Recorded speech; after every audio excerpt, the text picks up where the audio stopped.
Némésis, le collectif d'extrême droite, a décidé de s'incruster à la manifestation pour la journée des droits des femmes le 8 mars. Alors, Némésis, vous les connaissez, ce sont des femmes d'extrême droite qui instrumentalisent le féminisme, entre guillemets, pour servir un agenda raciste, un agenda d'extrême droite extrêmement classique. Bon, voilà. Leur chef, c'est Alice Cordier. Vous la voyez partout parce que l'avantage quand tu es d'extrême droite en France en 2025, c'est que tu as une sorte de pont d'or dans absolument tous les médias pour venir dire de la merde, hein, évidemment. Nous allons un petit peu parler de ça parce qu'en fait, Némésis, elles sont vraiment habituées du fait d'essayer de s'incruster dans des rassemblements de gauche. On va vous montrer une petite vidéo juste après où on avait bien résumé ça il y a déjà plusieurs mois. Et on va parler plus largement de comment des mouvements d'extrême droite actuellement essayent de récupérer les luttes féministes pour les instrumentaliser et servir leur cause à eux qui n'a évidemment rien à voir avec les droits des femmes. Je précise aussi qu'il y a un autre collectif qui a envie de s'incruster au 8 mars qui s'appelle Nous Vivrons, qui est un collectif sioniste. Et pour rappel, l'an dernier, ces militants, je le dis au masculin, parce qu'il y avait énormément d'hommes voilà, qui s'étaient ramenés de manière très sympathique dans le cortège avec des gants coquets euh, et qui avaient eu la gentillesse de taper sur les manifestants de gauche qui étaient présents. S'était ramené aussi pour avancer un agenda d'extrême droite sioniste. Donc voilà, bah écoutez, l'extrême droite n'est pas foutue de faire ses propres manifs et a besoin d'aller squatter les nôtres. On va parler de ça, ça va être très intéressant. Pour en parler avec moi aujourd'hui, ce n'est pas Padu, parce que, bon, comme vous le savez, Padu est un mascu confus, donc on allait quand même pas le ramener sur ce type de sujet. Aujourd'hui, avec moi, j'ai Chris de Position Revue. Chris, comment ça va? Et bah ça va pas mal Zoé. Franchement, c'est notre premier live ensemble. Et c'est pas notre première capsule parce qu'on a fait un react à un droitard. On a fait un Payton droitard en deux parties une fois. Allez le voir parce que vraiment basé quoi. Vraiment basé les deux. Ouais, Et la vidéo de basé de base, fou. faudrait que... Voilà. Donc, mais premier live. Alors là, vous allez le voir sur YouTube. C'est pas en live mais il y a un petit peu de chat là. Donc... ouais, ça va être bien, Nemesis. Donc, est-ce que tu veux qu'on regarde un truc avant ou on enchaîne là-dessus? Ouais, ouais, alors, donc 8 mars, journée des droits des femmes, tous ceux qui sont dispo pour aller à la manif, allez-y. Il y a plein de mots d'ordre différents, notamment un mot d'ordre contre l'extrême droite qui est historiquement un ennemi ultime du droit des femmes, pour de multiples raisons. Et notamment parce que clairement, lutter pour les droits des femmes actuellement, c'est en fait enfin, c'est une lutte de gauche, hein. Ce sont les femmes qui sont les plus précaires, les familles monoparentales qui ont le plus de problèmes de logement. Dans les problèmes de violence S, c'est évidemment un problème à un système de soins correct, à un système judiciaire correct, de réfléchir au système, aux structures de domination dans la société, etc. Bref, la lutte féministe est une lutte profondément de gauche. Moi, je pense même que c'est une lutte révolutionnaire. Un jour, je développerai là-dessus. Si vous Je veux voulez, bien. il y a des articles dans Position Revue qui parlent de ça. Mais l'instrumentalisation de ce fait-là par Némésis est très ancienne. Donc Némésis, collectif d'extrême droite, extrêmement réactionnaire, qui viennent nous parler des violences sexuelles pour nous dire que c'est la faute des Noirs et des Arabes, hein, globalement. Ce qui est extrêmement pratique parce que du coup, ça permet de surtout ne pas se poser les vraies questions et donc d'être sûr de ne pas régler le problème et que ça continue d'avoir 10% d'enfants victimes dans ce pays, une femme sur 7 victime de V, etc. etc. Heureusement que Némésis est là pour vraiment tenir la barque, pour que surtout rien ne bouge, hein. Merci à elle, c'est vraiment sympa. Et donc, régulièrement, elles ont des petites techniques pour s'incruster dans les manifs. Et on avait fait un petit short, Padu et moi, c'était en juin dernier, en juin 2024, où elles avaient essayé de s'incruster à une manif pendant les législatives. Et elles avaient tenté leur technique habituelle qui est décrite dans ce short. Donc, on va pouvoir se regarder ça et après, on en discute. Let's go. Je rigole d'avance. On n'a jamais vu un tel déferlement de violence et de haine. Je me suis fait attraper le bras aussi, on a essayé de m'arracher la pancarte, on a reçu de la bière et en fait ce qui était assez choquant c'est qu'on a vraiment vu la haine dans le regard des gens. La méthode, ça consiste à être un collectif de militants d'extrême droite, se présenter comme des jeunes femmes frêles et fragiles, mais en fait arrivent avec ce qu'elles appellent un service d'ordre, qui en fait sont des espèces de types, des espèces de gudards, de militants d'extrême droite, voilà. Elles se pointent avec des slogans, des pancartes, etc., hyper agressives. L'objectif, vous imaginez bien, c'est d'aller provoquer des réactions agressives, et ensuite de pouvoir se filmer en disant « Oh là là, pauvre de nous ». Leur but, c'était de se faire taper dessus. Elles Oui. se sont pas vraiment fait taper dessus, elles se sont fait virer, exfiltrer. Leur service d'ordre a tapé sur des gens et se sont fait repousser par des antifas, et c'est tout ce qui s'est passé. Et elles viennent nous expliquer que c'est la gauche qui est violente quand même.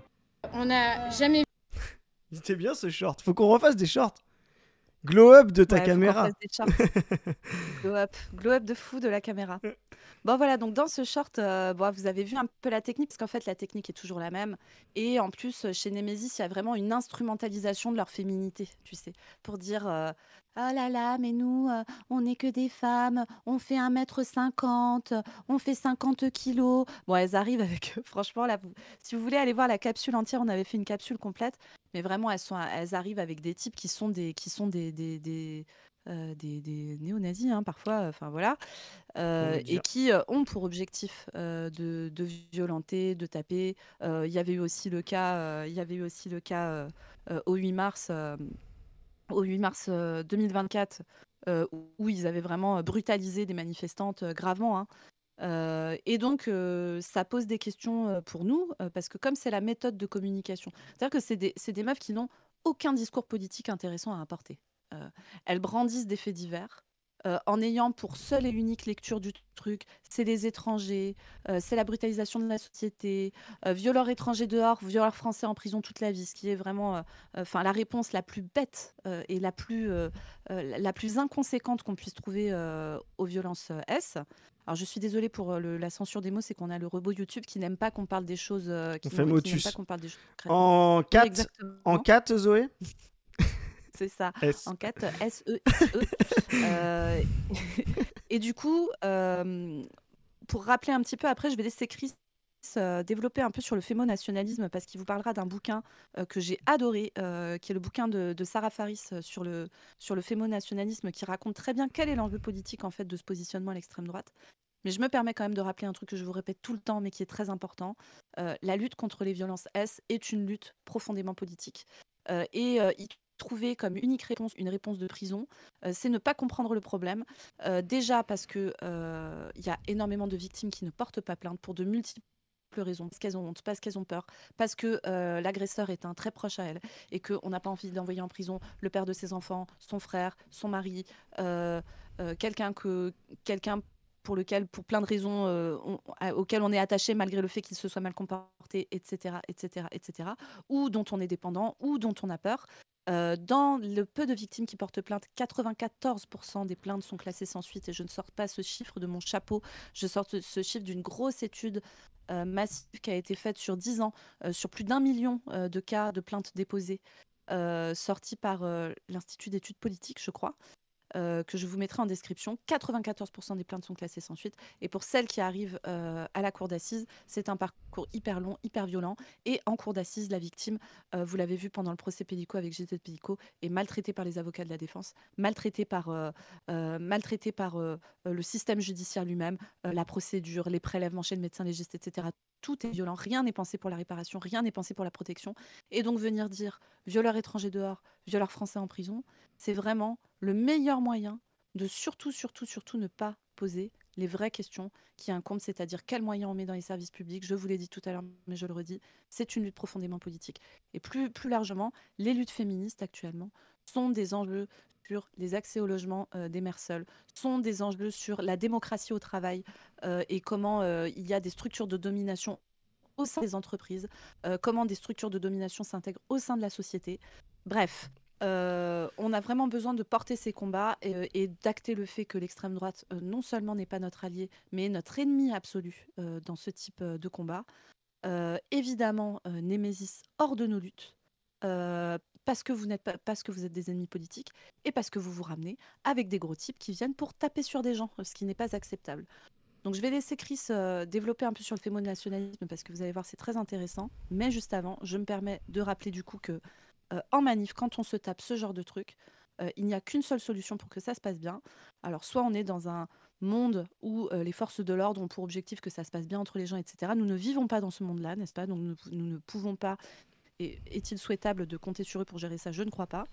Par contre, il faut qu'on ait des manifs avec des services d'ordre qui sont carrés et qui raccompagnent gentiment mais fermement à la sortie les éléments qui sont là pour lutter contre nos intérêts à nous les femmes et qui en plus ont pour objectif de brutaliser nos camarades. Donc force aux services d'ordre, force à tous les manifestants et toutes les manifestantes qui seront présents au 8 mars. On lâche rien et l'extrême droite hors de nos luttes, évidemment. Et bah ouais, mais carrément, sur l'extrême droite, toujours hors de nos luttes, quoi, Évidemment. et toujours notre lutte contre l'extrême droite. Donc, ouais, donc sur le fémonationalisme, c'est hyper intéressant. Pourquoi? Parce que c'est un phénomène. Alors, t'as cité le livre le plus important là-dessus, c'est Sarah Faris. Donc, Sarah Faris, elle est britannique et c'est une féministe marxiste. Et j'aime bien la citer parce que elle vient vraiment d'une nouvelle génération de féministes marxistes. En fait, on a eu beaucoup de féministes marxistes dans les années 70, notamment les italiennes, qui sont très intéressantes, mais qui sont aujourd'hui assez âgées, même si elles ont encore des choses à dire. Mais on a aussi une nouvelle, vraiment une très belle génération de féministes anglo-saxonnes marxistes, et dont les Britanniques. Et Sarah Faris, elle a écrit justement... au nom, alors en français c'est au nom des femmes, voilà, la montée du fémonationalisme. Donc en fait, ce que Sarah Faris elle montre, c'est que il y a une d'abord elle montre que fin des années 90, on a ce qu'on appelle le néoconservatisme qui commence à se créer, et avec un événement important suite au 11 septembre, c'est-à-dire une façon de réorienter la géopolitique avec un projet civilisationnel de libération, on va dire, quand les États-Unis attaquent l'Afghanistan, etc. Un projet de libération des femmes.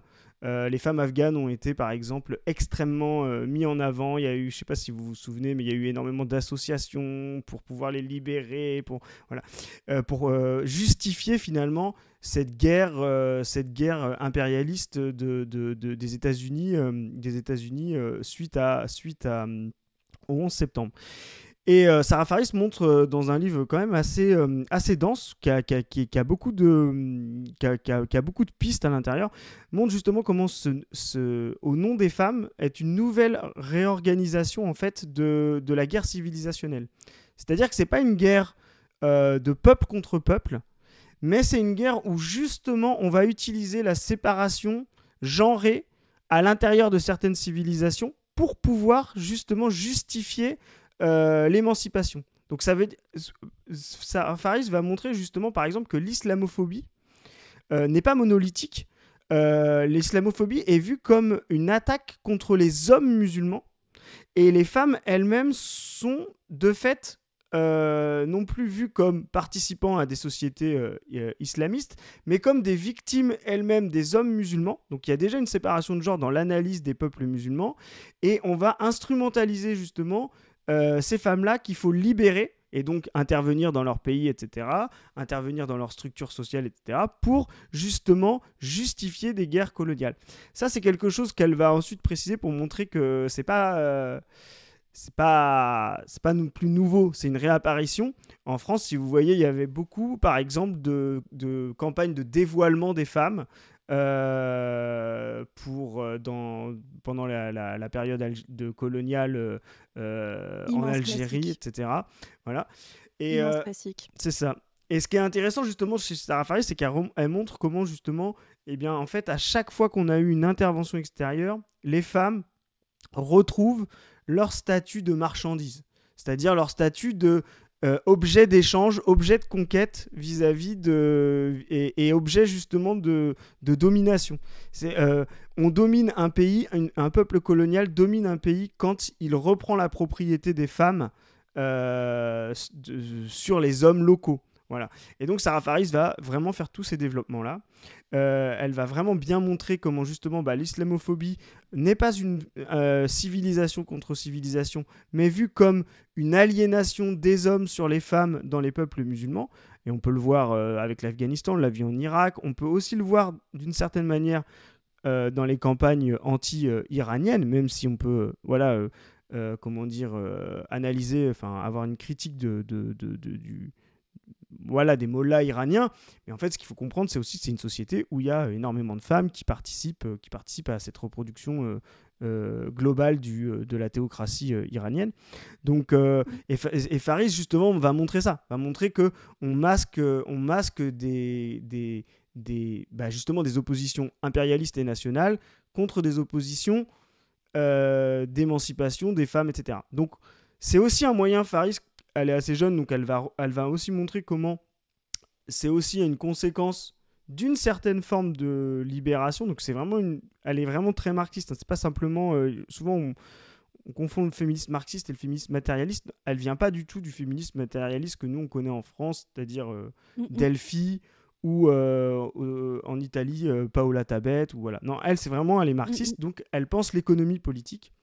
Et elle va montrer justement aussi comment l'accession des femmes au travail a aussi créé une économie politique féminine que le fémo-nationalisme va enrichir justement à ses intérêts. C'est-à-dire qu'elle dit par exemple qu'il y a aussi une classe laborieuse fémo-nationale, voilà, et elle montre justement comment toutes ces femmes afghanes, irakiennes, somaliennes, etc., qui sont soi-disant libérées, en fait, sont ramenés dans la population, on va dire dans le centre de l'impérialisme, pour pouvoir subvenir à une économie politique, souvent du soin, souvent d'aide à la personne, c'est-à-dire des métiers extrêmement précarisés, etc. Et elle montre justement aussi en relation comment le fémonationalisme va permettre aussi de légitimer une nouvelle extrême précarité immigrée féminine et qu'on voit chez nous. Et par exemple, vous savez, il y a eu des combats sur les femmes de chambre, etc., qui sont africaines, qui sont maltraitées, qui ont mené des énormes combats, il faut les saluer. On pense à Rachel Keke, par exemple. Voilà, c'est ça. Ouais. Donc, et qui subissent aussi des violences S, notamment dans leur travail. Ça faisait partie des choses dont elle parlait beaucoup, ces femmes. Exactement. Et donc elle fait toute cette analyse-là, justement, de comment ça permet, de justifier le projet impérialiste néoconservateur, ensuite de subvenir à l'économie politique capitaliste dans le centre impérialiste, et en même temps de dominer ou voire même d'anéantir on va dire les périphéries, les peuples subalternes. Et l'héritage de ça, voilà, j'y viens, excusez-moi, c'était peut-être un peu long, mais c'est vraiment un livre très intéressant. L'héritage de ça, l'héritage de ça, c'est vraiment en fait cette pensée que Zemmour a incarnée pendant 2022, où il se disait « Nous sommes le candidat des femmes, de la libération des femmes, justement parce qu'ils étaient à fond dans l'islamophobie. » Voilà. Et c'est vraiment l'arrivée de ça, c'est vraiment Némésis. Et tu peux peut-être en dire plus là-dessus, mais c'est vraiment à la fin, on a des partis politiques extrêmement réactionnaires. Et ce qui est intéressant avec Zemmour, c'est que c'est des gens qui n'ont jamais rien eu à foutre des femmes, tu vois, et qui viennent utiliser justement le combat des femmes pour dire, mais en fait, dans nos civilisations, elles sont plus libérées que nulle part. Et donc, leur risque maintenant n'est plus on va dire, le patriarcat local ou la violence sexuelle et sexiste locale native, mais le fait d'importer des hommes musulmans qui vont, alors, déjà reprendre le contrôle sur des femmes musulmanes, ça leur va à peu près, mais alors le pire du pire, voiler nos femmes blanches. Donc là, en fait, on voit comment justement la race, la nation, la civilisation se percutent et permet justement à ces réactionnaires Encore pire, Chris. Pas que les voiler, peut-être même avoir des relations avec elles. Et alors là, je préfère pas imaginer. Et alors là, Non, non, Si non, vous non. saviez, les amis, dans mes MP, Oh là là. dans les droitards zinzin qui m'envoient des messages privés, il y en a plein, plein, plein, plein. Je dirais que 90% sont d'ordre SQL, voilà, à peu près. Et dedans, il y en a, je pense, la moitié qui consiste à m'expliquer que je suis couverte, remplie, enduite, etc., Enduite. de semences d'hommes noirs ou arabes. Je vous jure que ça ne tourne quasiment qu'autour de ça. Je ne sais pas si vous imaginez l'obsession de ces mecs pour ça. C'est Je- vraiment une dinguerie, c'est-à-dire que tous les enjeux de parler des femmes, de leur corps, etc., c'est qui, qui peut les enduire de semences, quoi. C'est vraiment ça le truc. Et à chaque fois, je ne sais pas qu'est-ce qui leur fait le plus plaisir. Alors, si possible, sous forme de V, etc. Parce que parfois, ils pensent que moi, j'ai envie de ça, mais eux, ce qui les excite vraiment beaucoup, c'est qu'on me l'impose. En fait, ça, c'est vraiment le truc qui les fait le plus C'est kiffer. qu'on te la Donc, pose et que tu l'aurais mérité en plus. Tu sais, voilà, c'est ça. Parce qu'en fait, j'ai lutté pour ça. Mm. J'ai lutté pour ça. Et tu vois, cette instrumentalisation par Zemmour dont tu parles, elle est très vraie parce que, par exemple, Némésis, elle choisit certains types de combats très spécifiques qui représentent une toute petite partie de toutes les violences, parce que c'est ces choses-là qui vont pouvoir servir leur discours. Par exemple, elle parle beaucoup des violences S dans les transports en commun, où en Île-de-France, on retrouve une surreprésentation d'étrangers. Alors, il y a plein de choses qui expliquent ça. Par exemple, si vous allez dans les facs de médecine, je rappelle que dans une fac de médecine, une étudiante sur 30 est V pendant ses études, une sur 30, étude de l'ANEMS de 2021, qui portait sur plus de la moitié des étudiants en médecine de France. Là, on n'a pas de surreprésentation d'étrangers dans ce type de violence-là. Euh, dans les violences S commises dans le bureau du présentateur star de TF1 entre les années 80 et les années 2000, il n'y a pas de surreprésentation d'étrangers. Dans les week-ends d'intégration de HEC, non plus. Au niveau enfin voilà, il y a plein d'endroits dans lesquels, pour tout un tas de raisons sociales, etc., c'est le tout venant qui agresse. Et je rappelle que la majorité des agressions sont dans le cercle proche chez la famille. Mais dans les transports en commun, c'est vrai qu'on voit une surreprésentation d'étrangers, encore une fois, pour un tas de raisons sociologiques. Ça représente une toute petite partie des violences, mais Némésis aime beaucoup utiliser ça. Il y a un chiffre qui est à 40% sur la France et 60% en Ile-de-France, je crois, un truc comme ça. Et donc, elles utilisent beaucoup. Alors, il y a plein d'autres choses qui expliquent ça. Quand vous êtes quelqu'un en situation de précarité, vous vous faites beaucoup plus souvent attraper. C'est plus facile de porter plainte contre quelqu'un qu'on ne connaît pas dans le métro que contre son propre mari, son patron, etc., son médecin, son entraîneur de foot. Enfin, voilà. Et donc, ils mettent le focus sur ces violences-là. Donc, bien sûr, Éric Zemmour embraye là-dessus. Mais Éric Zemmour, c'est quand même un mec qui, dans ses bouquins, a écrit ouais, dans les années 70, c'était génial. Par exemple, regardez le film Elle court, la banlieue. Je cite, hein, quand le jeune chauffeur de bus glisse une main concupiscente sur un charmant fessier féminin, la jeune femme ne porte pas plainte. La confiance règne. Il parle de ça comme si c'était. Je connais la citation par cœur, hein, pour Oh vous dire. la vache. Il parle de ça comme si c'était comme si c'était un moment béni. C'est-à-dire qu'en fait, encore une fois, l'extrême droite récupère ces trucs-là, évidemment. Pas parce qu'ils en ont quoi que ce soit à faire, mais sincèrement, quoi. Parce que sinon, ils s'occuperaient vraiment du problème et tout, mais vraiment pour instrumentaliser les trucs. Et le fait qu'Éric Zemmour soutienne Némésis, hein, c'est-à-dire que Némésis a été soutenu par Reconquête. Némésis, c'est aussi il y a aussi des femmes, et notamment Alice Cordier à sa tête, qui ont été formées dans le réseau Atlas, qui est un réseau états-unien d'extrême droite qui finance comme ça des influenceurs d'extrême droite pour produire du contenu d'extrêmement mauvaise qualité, extrêmement indigent sur le plan intellectuel, mais qui fait un bruit de fond, qui fait du bruit et qui avance un projet politique qui est toujours le même, c'est-à-dire maintenir l'ordre social, maintenir le pouvoir de la bourgeoisie sur les classes prolétaires, surtout ne rien remettre en question, maintenir la hiérarchie raciale, maintenir la hiérarchie de genre, etc. Mais en ayant l'impression qu'on fait un tout petit peu des trucs. Quoi. Pour vous dire à quel point elles sont peu conséquentes, Alice Cordier, elle est régulièrement invitée chez Jean-Marc Morandini.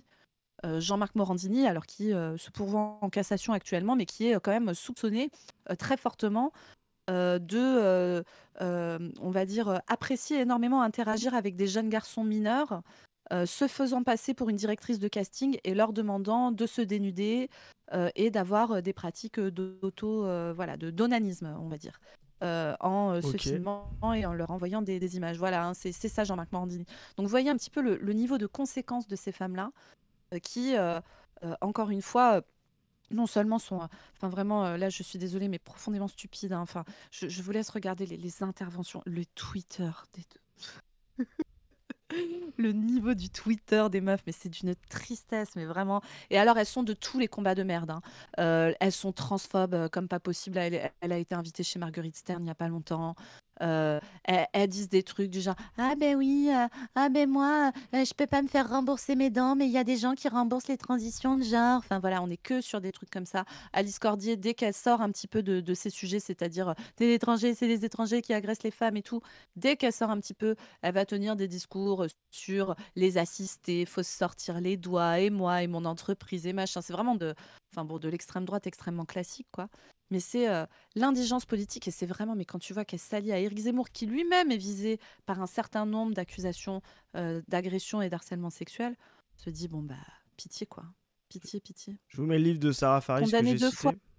à côté là. Mais Ouais, oui, vas-y. condamné 2 fois Zemmour, Morandini, oui. Et donc là, il se pourvoit en cassation, donc on ne peut pas dire qu'il est condamné. Et bien sûr, loin de nous l'envie de nous rendre coupables de diffamation. Donc moi, je suis persuadée que Jean-Marc n'a rien fait, que probablement que ces adolescents avaient envie de se dénuder d'eux-mêmes, qu'il a dû dire non. Non, non, surtout ne fais pas ça. Et que boum, comme ça, c'est arrivé sans faire exprès. Je n'ai aucun doute là-dessus, Ouais. évidemment. Donc c'est intéressant parce que du coup, c'est un. Maintenant, ça veut dire que quand vous entendez parler dans la période de fascisation, de défense des femmes, c'était vraiment un lieu déserté par l'extrême droite, quoi. Et aujourd'hui, quand vous commencez à entendre défense des femmes, euh, surtout sur des plateaux réactionnaires ou conservateurs, ayez quand même pas un red flag, mais un orange flag, je sais pas, parce que là où c'était un safe space de gauche, en fait, de défendre les droits des femmes, etc., aujourd'hui, c'est une instrumentalisation. Et le livre de Faris, il est intéressant pour ça. Aujourd'hui, il y a de fortes chances, quand vous entendez défendre le droit des femmes, mais je vais faire un parallèle après, que ce droit-là, en fait, soit instrumentalisé justement contre, à l'intérieur, et on pourra peut-être en parler après, Zoé, de certaines populations masculines, rangées dans une certaine marginalité, voilà, et à l'extérieur pour justifier des projets impérialistes.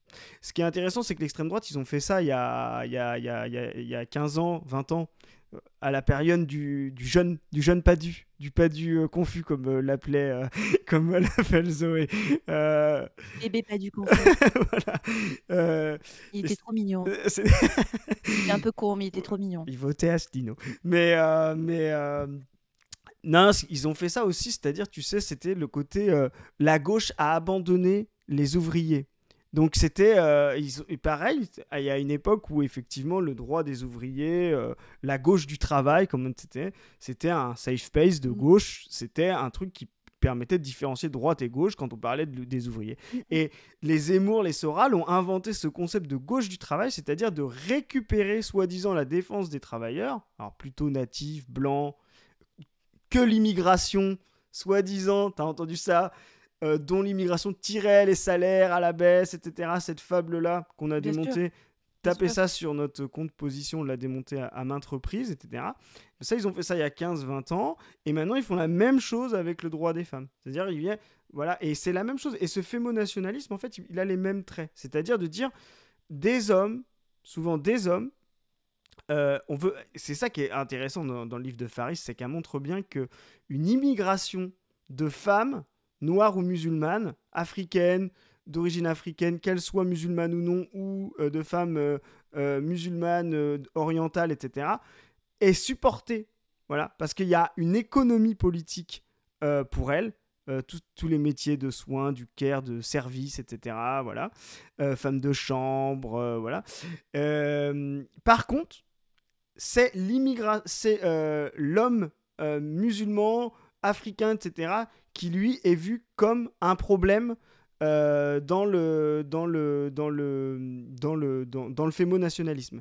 Et c'est là où justement on voit la mutation de l'extrême droite qui en fait ne revient pas tout à fait à la race, c'est-à-dire revient à une espèce de forme d'assimilation, métissage, mais ultra suprémaciste en termes de nationalisme, c'est-à-dire on peut, tu parlais malheureusement de TMP, mais genre si moi je me marie avec une femme subsaharienne ou ça va, tu vois, pour le fémonationaliste. Si toi tu es avec un homme musulman ou avec un homme noir, là ça va pas. Oula, Tu vois? oula non. Et Là non, cette, Chris. et, c'est- et cette confusion, Oula là. et c'est là où vous voyez vraiment là les structures patriarcales. C'est-à-dire, Lévi-Strauss disait un atome de parenté, pas dans ses travaux, dans Lévi-Strauss, on peut le contester, mais c'est intéressant. Ce qu'appelait Lévi-Strauss dans un atome de parenté, c'est de dire un atome de parenté, c'est quelque chose qu'on retrouve dans toutes les civilisations et qui forme en fait les structures de tous les modèles familiaux. Et donc, c'est un homme, une femme, ça paraît jusque-là normal, et un second homme qui fait circuler la femme. Et en fait, Lévi-Strauss montre bien justement que l'atome de parenté, c'est dans toutes les civilisations, en fait, les femmes circulent et c'est les hommes entre eux, les oncles, etc., qui vont les faire circuler, c'est-à-dire pour faire de l'exogamie et tout. Et bien là, en fait, on le voit à l'échelle nationale, ce que montre Faris, c'est ça. C'est elle dit, voilà, les femmes peuvent circuler, les femmes sont vues comme passives, dominées, à émanciper. Et par contre, c'est les hommes qui vont être tabassés. Et ça, c'est très intéressant Voilà. chez Faris. Heureusement qu'on a des hommes, nous les femmes, pour venir nous sauver, hein, parce que sinon, qu'aurions nous fait? D'ailleurs, je vous rappelle que nous ne sommes pas capables d'avoir des idées politiques et donc que ça n'existe pas, hein, les femmes d'extrême droite. C'est beaucoup. Alors, dans Némésis, c'est vraiment aussi la rhétorique, hein, de dire gna gna, on est toutes mignonnes, on n'est que des femmes et tout. Ben oui, mais une féministe conséquente est capable de dire les femmes sont capables d'être des grosses connes de fascistes, en fait. Ce qui est parfois le cas dans ce groupe, hein, et parfois est un euphémisme pour éviter qu'on ne porte plainte contre moi. Et sur ce que tu dis, pour terminer un peu sur cette capsule, les amis, sur ce que disent écrit sur la circulation des femmes, et pour voir comment, par exemple, le combat contre le voile, en fait, moi, je ne peux pas m'empêcher de dire, dénote aussi, alors, dit plein de choses que tu as expliquées sur l'impérialisme, etc., bien sûr, le projet colonial à une époque avec les cérémonies de dévoilement et tout, mais dit aussi vraiment quelque chose du besoin de contrôle et d'avoir accès au corps des femmes, de la part notamment des hommes blancs français dans notre cas. Quand on se retrouve avec des proviseurs qui demandent à des jeunes filles de 15, 16, 17 ans de suffisamment se dénuder pour pouvoir avoir le droit d'aller passer le bac parce que leur robe est trop grande, parce qu'on voit pas assez leurs jambes, etc. Déjà, on commence quand même si c'est pas leur intention à eux, à rentrer dans quelque chose qui vraiment pour moi est de l'ordre de la violence S. Enfin, je suis désolée, je me mets à la place d'une gamine de 15 ans qui doit suffisamment se dénuder pour avoir le droit d'aller passer son oral de français. Enfin, on est quand même dans des trucs absolument délirants parce que sa robe est trop ample et qu'elle a une tête d'arabe, hein, évidemment. Et donc, pour terminer tout ça, je vais vous citer un tweet de Jean Quatremer, tweet que tu connais, Chris, Voilà. qui est juste la parfaite illustration de ça. Donc, Jean Quatremer, un journaliste assez peu intéressant, et c'est un euphémisme, un jour s'est fendu d'une prise de parole. Je vous la lis. Que signifie le port du voile? Le refus absolu du mélange et le rejet de l'autre. Cette femme proclame dans l'espace public qu'elle n'aura jamais de relation amoureuse ou sexuelle avec un non-musulman. C'est violent. Bref, l'exclusion n'est pas là où l'on croit. Est-ce que vous imaginez Mais l'état mental du mec? En fait, le mec, quand il voit une meuf avec un tissu qui est là pour couvrir sa tête, il se dit « je vais pas pouvoir la baiser et ça me casse les couilles ». Vous imaginez l'état du gars? Et comme à chaque fois que je cite cette citation, je vais me permettre de rappeler à Jean Quatremer que moi, par exemple, je ne porte pas du tissu sur ma tête. Et pour autant, je ne suis pas disponible pour une relation amoureuse ou sexuelle avec lui. Et je pense que c'est le cas de l'immense majorité des femmes de cette planète et qu'il va vraiment falloir qu'il arrive à vivre sa vie avec l'idée que non, nous ne voulons pas coucher avec lui et que non, c'est pas ça la violence. Zoé dit, Jean, tu n'arrives pas à tes fins, mais est-ce vraiment à cause du voile? Vraiment, est-ce que c'est vraiment la cause première? Si tu t'interroges bien, Jean. Mais non, mais c'est intéressant parce que c'est toujours... on parlait, parlait de Faris, mais là, on y est totalement, quoi. C'est-à-dire, on y est totalement, et dans ce qu'on disait sur Lévi-Strauss, etc., c'est-à-dire, elles sont soumises à d'autres hommes, tu vois, et elles ne circulent que pour ces hommes-là, elles ne sont disponibles que sur ces hommes-là. Et on voit justement cette concurrence de pour une marchandise. C'est vraiment, là, on est vraiment dans la marchandisation des hommes qui luttent entre eux pour la marchandise des femmes. Voilà. Et donc, effectivement, tout le récit fémonationaliste, c'est ça. C'est de dire, ces femmes-là, tu sais, t'as aussi ça, tu sais, cette sexualisation de... Elles sont tellement belles quand elles se dévoilent. Tu sais, avec Ah. tout. Ces cheveux de couleur d'ébène ne méritent-ils pas, Ah ouais, ne méritent-ils pas les d'être gazelles, dévoilés? ah, Tu vois, tu sais, avec t'avais tout le l'imagi truc, tu sais, l'imaginaire genre, orientaliste, voilà, c'est tout horrible. l'imaginaire orientaliste, etc. Tu vois, et Aïe, aïe, aïe, aïe, aïe, aïe. tu vois, et c'est vraiment, et c'est vraiment, et ça, c'est vraiment, là, on retrouve le patriarcat. Et ce qui est, pour finir chez Faris, ce qui est intéressant, c'est que paradoxalement, elle montre que le fémonationalisme réactive aussi la vision patriarcale. Ça t'intéresse, Zoé? Et c'est quelque chose qui est extrêmement précis, que moi, j'ai pas lu ailleurs que chez Faris. Elle montre comment, justement, cette logique fémonationaliste qui réintègre non pas des luttes entre peuples, c'est-à-dire la guerre de civilisation comme pouvait le penser Huntington, etc., mais une guerre entre les hommes supposée ou concrète pour les femmes, réactive le patriarcat en Occident. D'où la réémergence du masculinisme, etc. Et moi, je trouve que Faris, elle est super parce que son livre est extrêmement puissant parce que justement, il montre une analyse matérialiste et une explication matérialiste de pourquoi on voit autant de jeunes hommes masculins. Alors là-dessus, je vais te laisser finir peut-être, parce que toi, tu sais ça mieux que moi, mais c'est vrai que c'est une vraie explication. Elle dit, puisque justement toutes les structures mentales et les structures sociales maintenant sont réactivées autour du fémonationalisme et donc d'une lutte entre les hommes de certaines catégories, etc., pour les femmes, et ça pousse et les hommes blancs et les hommes non blancs à surjouer la masculinité justement pour capter des femmes, qu'elles soient blanches ou non blanches, peu importe, parce qu'elles sont mises... C'est ça qui est aussi intéressant, elle montre ça dans la laïcité. Et je suis désolé, je fais un peu beaucoup sur Faris, mais on parle souvent de féminisme marxiste et je trouve qu'on l'oublie trop souvent. Elle montre qu'il y a une indifférenciation civilisationnelle chez les femmes, on les met dans le panier femmes, tu vois ce que je veux dire, alors que les hommes, on les sépare bien dans la race et dans la civilisation. Et eux luttent entre eux pour le panier femmes, peu importe ce qu'ils prennent, quoi. Tout à fait. Et ouais, bref, cette capsule est déjà assez longue, donc les amis, si on pouvait conclure. Force au service d'ordre, je répète. Voilà. Ici, on est pour des services d'ordre efficaces qui raccompagnent gentiment mais fermement les fascistes. Moi, les pieds je devant. continue à dire que... Non, je rigole, je plaisante. Moi, c'était ça que je voulais dire gentiment, mais pardon. Oh là là, n'importe quoi. Oh là là. Ni les pieds en haut, ni les pieds devant. Enfin, nous ne mangeons pas de ce pain-là ici. Surtout pas nous. Les pieds en bas. Ça, c'est pas du. Les pieds en bas, voilà. Exactement. Je condamne les violences, hein, vous savez. Hein. Ça dépend. Après, voilà, il faut qu'on. Moi, je condamne les violences des militants d'extrême droite qui viennent dans les rassemblements de gauche foutre la merde, évidemment. Et donc, jusque-là, Némésis, elles sont toujours bien sorties. Moi, en vrai, je suis contente parce que j'ai aucune envie qu'il y ait des gens qui soient gravement blessés et tout. Je pense que du coup, elles ont des méthodes militantes. Elles le font pour la fame, pour le buzz, pour que les caméras s'intéressent à elles parce qu'elles n'ont rien d'intéressant à dire. Mais ça reste des choses extrêmement dangereuses, y compris pour elles, en fait. Donc, moi, je ne peux que les inciter à cesser, en fait. Bon, déjà, à cesser d'être des débiles d'extrême droite, mais peut-être aussi cesser d'utiliser ce type de méthode. Peut-être aller essayer de réfléchir profondément aux conditions de vie des femmes, de maternité, etc. Et l'autre conclusion, j'espère qu'on vous a donné envie de lire le bouquin de Sarah Faris, qui est vraiment un des meilleurs livres que j'ai lus, je dirais, ces derniers mois. Personnellement, j'ai vraiment adoré cette lecture et je vous la conseille très, très fort.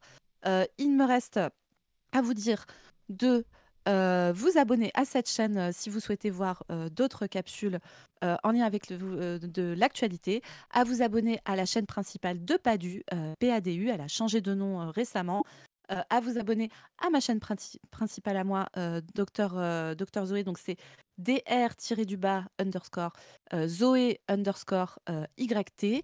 Il y a du contenu qui va arriver dessus, je suis désolée, je manque de temps, mais ça va venir vraiment et ça va être cool quand ça viendra. Vous pouvez aller voir sur le site de la revue Position Revue, aller voir nos Twitter, nos Blue Sky, aller mener la lutte partout où vous êtes parce que le temps le demande. Bien sûr, à aller vous opposer très très très fort à l'extrême droite, gentiment mais fermement. Et il nous reste à vous dire à plus tout le monde. Salut. Salut. Tu dis pas au revoir, Chris? Si, attends, je dis au revoir. Je fais la main comme ça. Salut à tous.